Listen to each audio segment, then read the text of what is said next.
What does Los Angeles mean to me? I've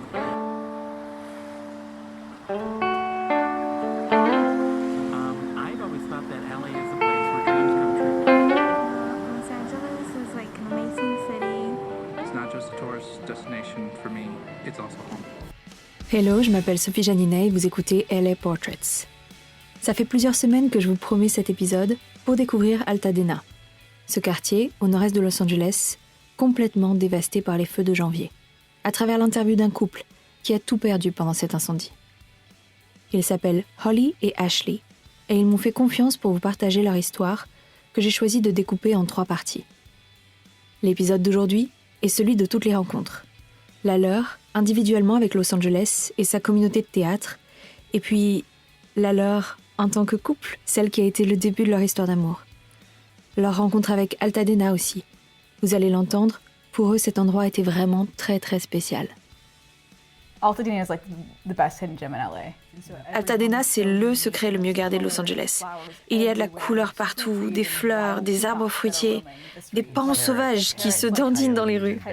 Des perroquets, des coyotes et des ours. Un décor unique, et tout le monde est adorable aussi. Alors, ça vous dit d'en savoir plus sur Altadena ? Venez, je vous emmène, on prend la voiture, direction Pasadena.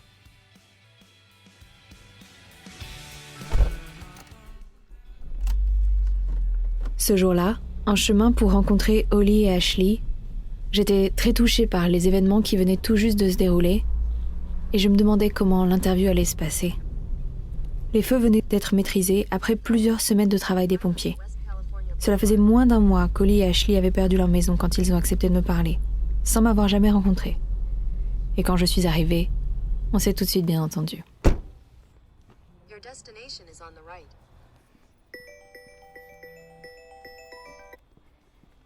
Hi. Yes. Yeah, here we go. I see you. How are you? Good, how are you? Could I get you one of those chairs, or you just want to hang out in that? Okay, let's start by the beginning. Where are you guys from? I'm from Dallas, Texas. Yep.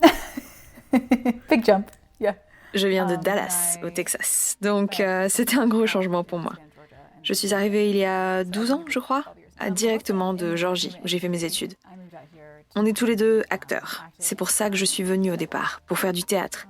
Et puis, j'ai trouvé du travail côté production. Et c'est ce que je fais encore aujourd'hui, tout en continuant le travail pour trouver des rôles. Pour percer ici, c'est un marathon. How about you? Yeah, same for me. Yeah, I studied theater in North Carolina and C'est la même chose pour moi. J'ai étudié le théâtre en Caroline du Nord et je suis arrivé ici en 2013, excité de me lancer dans le cinéma. Et puis j'ai fini par faire du théâtre et j'ai trouvé une compagnie de théâtre locale vraiment géniale. J'ai joué quelques pièces et je continue à passer des auditions et à faire tout ce que je peux pour percer. When I first moved here, I was like, I don't like this place because it is. C'est vrai qu'au départ, j'avais une relation compliquée avec Los Angeles. Il y a vraiment des endroits dégoûtants. Je trouvais ça sale et superficiel et je détestais ça. Un jour, quelqu'un m'a dit « Pour se sentir bien à Los Angeles, il faut attendre 5 ans et que ta voiture soit allée à la fourrière 2 fois. » Je me suis dit « Waouh, qu'est-ce que c'est long, c'est fou !» Entre-temps, je suis bien allée 2 fois à la fourrière et au bout de 5 ans, j'avais rencontré des gens qui étaient devenus mes amis. Was it the same for you? I think for me, yeah, it was a lot different than living like in the South, that's for sure. En arrivant à Los Angeles du sud-est des États-Unis, j'ai eu un choc culturel aussi, c'est sûr. Après, n'importe où dans le pays, le business c'est business et ce côté transactionnel y est omniprésent. Hollywood n'y échappe pas. Je pense que ça changera jamais. La seule chose à faire, c'est de rester soi-même. C'est vrai que ces 10 dernières années, je suis devenu plus grincheux. Et j'ai sûrement changé sur d'autres choses aussi. Cette vie nous change avec le temps. Pour contrer ça, j'essaie de me concentrer sur ce que j'aime faire. Il faut rester soi-même et ne pas laisser la ville faire ressortir le pire de nous. Rester la meilleure version de nous-mêmes et voir le meilleur chez les autres aussi. Graviter autour des gens qui sont là pour les bonnes raisons. Et quand on va à des castings ou des entretiens, qu'on essaie de décrocher les grands rôles ou les super boulots, garder la tête froide. Faire ce qu'on est venu faire et mettre son ego de côté. Holly a raison. Les choses n'ont pas toujours de sens ici. À Hollywood, entre autres. On peut être choisi pour un rôle ou non, pour 17 raisons différentes. Et on n'a pas toujours le contrôle sur tout. On aura peut-être le rôle parce que on a souri exactement à ce moment-là, ou parce qu'on porte exactement ce t-shirt-là. L'essentiel, c'est d'aimer ce qu'on fait, et on a plutôt intérêt quand c'est aussi dur d'arriver. Ma vision des choses a changé ces derniers temps. Je vais faire de mon mieux et être moi-même, et c'est tout.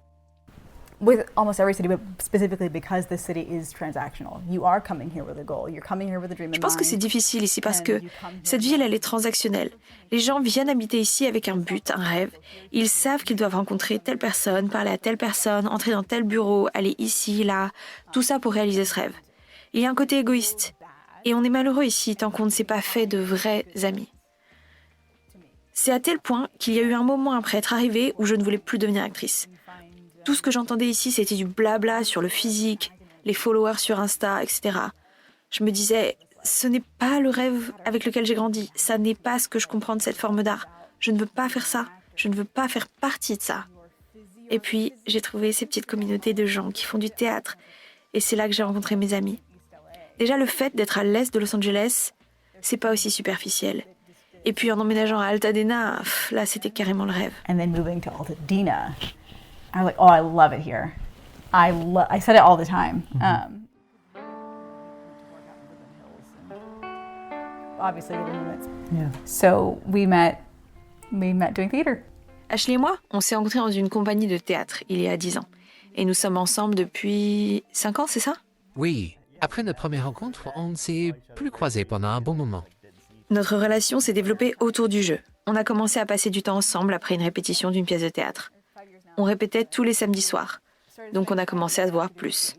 Et puis on a découvert qu'on aime tous les deux être dans la nature, faire du camping, les randonnées, tout ça. C'est comme ça qu'on a commencé à passer du temps ensemble en dehors du théâtre. On a commencé à sortir ensemble en 2020, et très vite la pandémie est arrivée et on l'a passé ensemble, à camper, à faire des randonnées et être dehors le plus possible. We got lucky that we kind of Oui, blossomed into c'était our assez génial, relationship right around that paradoxalement, time because malgré la période qui ne l'était pas. part of our relationship. So funny, yeah. C'est marrant parce que après la pandémie de Covid, je me disais waouh, après ça on peut tout traverser ensemble. Aujourd'hui, avec ce qui vient de nous arriver, maintenant c'est sûr, on peut vraiment tout gérer ensemble. We can really handle anything Yeah. together. Like, Really. I used to live in a back house in Glassell Park, and À l'époque, je vivais dans une petite maison à Glassell Park et ma meilleure amie vivait en dessous de moi. Un jour, les propriétaires nous ont annoncé qu'ils voulaient récupérer mon appartement pour y installer leur maman. Je me suis dit, c'est parfait, puisqu'on parle d'emménager ensemble. Pourquoi ne pas faire concorder les choses? On a commencé à chercher un appartement plutôt à l'est de Los Angeles, parce que c'était la partie de la ville que je préfère. Avec la culture ici, les restos et les montagnes qui sont juste là. D'ailleurs, la première randonnée qu'on a fait ensemble, c'était au mont Wilson, qui surplombe le nord-est de Los Angeles. Cette montagne a toujours eu une place à part pour moi. Alors on a essayé de trouver un endroit où vivre duquel on pouvait y accéder facilement. On a pas mal cherché, et puis un jour, je crois que c'était sur le site Zillow, il y avait une annonce pour une maison à Altadena. D'habitude, sur Zillow, il y a des photos de tout. Et là, rien. Juste une photo de la maison de l'extérieur. Je me suis dit, ok, c'est juste un portail avec des buissons. Mais j'ai entendu dire qu'Altadena est vraiment cool, donc allons-y. Et à la seconde où nous sommes entrés, on s'est dit, ah ouais, c'est ici. we have to live here. A lot of potential, yeah. Have to live here. Yeah. Because I was Oui, on a tout de suite vu le potentiel. Et puis, moi, avant d'emménager à Altadena avec Oli, je vivais dans un studio minuscule à West Hollywood. Il faisait environ 30 mètres carrés. C'était petit. Et il n'y avait aucun espace extérieur. Et moi, j'aime être dehors. À Altadena, on avait de l'espace rien que pour nous. Avec une terrasse, un barbecue. Je pouvais couper du bois. On n'était pas collés aux voisins. C'était agréable. Et il y avait des arbres. Holly aime marcher. Alors, elle sortait tous les jours pour aller se promener dans le quartier et prendre un café. Ah, on était bien. it just seemed to work really well for both of us. Yeah, there's a lot of space and stuff. It was nice. Yeah. Altadena is like the best hidden gem in LA, hands down. Altadena, c'est le secret le mieux gardé de Los Angeles. Et je ne dis pas ça à cause de ce qui vient de se passer. C'est vraiment le plus beau quartier pour moi. Chaque maison est unique. Elle date souvent de l'avant-guerre, des années 40 ou 60, avec des terrains immenses. Il y a de la couleur partout, des fleurs, des arbres fruitiers, des pans sauvages qui se dandinent dans les rues. Des perroquets, des coyotes et des ours. Un décor unique, et tout le monde est adorable aussi.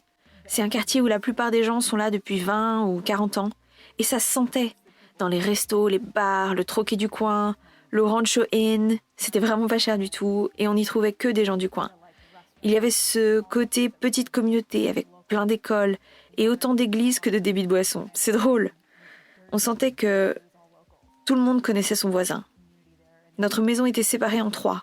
On avait des voisins de chaque côté et ils sont adorables, comme nos proprios d'ailleurs, qui vivent aussi à Altadena. J'aime bien me lever et marcher 5 km tous les matins dans le quartier, comme le faisait ma mère quand j'étais petite. Je pense que c'est bon pour moi. Et en vivant dans un endroit aussi beau, se réveiller avec ce rituel-là, c'était incroyable. On voyait le flot de familles qui se bousculait à l'entrée des écoles. Je me sentais toujours en sécurité. On y était depuis combien de temps? Un peu plus de 2 ans? Presque 3 ans. J'étais moins souvent là, je roulais beaucoup, comme je travaillais à Sherman-Oak, donc un peu plus de 100 km par jour pour faire l'aller-retour. Je pouvais apprécier Altadena que les week-ends. On allait se promener et elle me montrait ce qu'elle avait découvert. Je ressentais le côté village quand j'allais faire de la muscu et que je croisais toujours les mêmes personnes à la salle de sport du coin. Ou quand on allait manger dehors ou boire un verre, je reconnaissais les gens. À la quincaillerie aussi, qui n'existe plus malheureusement. J'y allais souvent pour faire des petits travaux chez nous. I don't know if you've ever had this experience, but like when you're driving and you're facing these mountains, and I'm living in Glassell Park, always wanting to know. Quand je vivais à Glassell Park et que je roulais dans cette direction, face à la montagne, je me demandais souvent ce qu'il y avait là-haut, après la ligne au-dessus des nuages qui couvrent la montagne. Et en vivant à Altadena, je suis passée de l'autre côté, à parfois surplomber les nuages qui recouvraient Los Angeles. Par temps clair, je pouvais même voir l'océan au loin. Et puis, il y a aussi une grosse communauté équestre, ce qui est vraiment trop cool. Parfois, devant le magasin d'alcool, il y avait un cheval attaché à l'entrée. Quelques minutes plus tard, on voyait son cavalier ressortir avec sa bouteille, remonter à cheval et partir au petit trot. C'est vraiment un endroit unique, et où la vie est douce. Ah oui, et le miel. Il y a des gens qui vendent du miel dans leur garage, comme ça. Et la rue de Noël aussi, ça c'est vraiment le truc le plus cool. Je sais pas qui a lancé ça, depuis combien de temps ça dure, mais tous les ans, il y a une rue où les gens accrochent des lumières au cyprès et décorent leur maison sur 4 pâtés de maison. Certains laissent la porte ouverte pour qu'on puisse entrer. Ils installaient leur train électrique dans leur garage, ils proposaient des chocolats chauds, etc. La rue est pleine en décembre, tous les soirs. Les gens la remontent et la descendent à pied.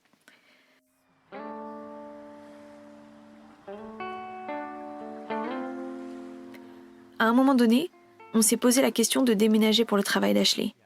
Et s'il avait vraiment fallu, je l'aurais fait. Mais j'en avais pas du tout envie. Ça me plaisait tellement, c'était tellement beau, que pour la première fois à LA, je me disais que oui, je pourrais m'installer pour de bon. Même si Los Angeles reste difficile, même s'il faut se battre tous les jours pour réaliser son rêve, que c'est la guerre ou plutôt le marathon pour percer en tant qu'artiste.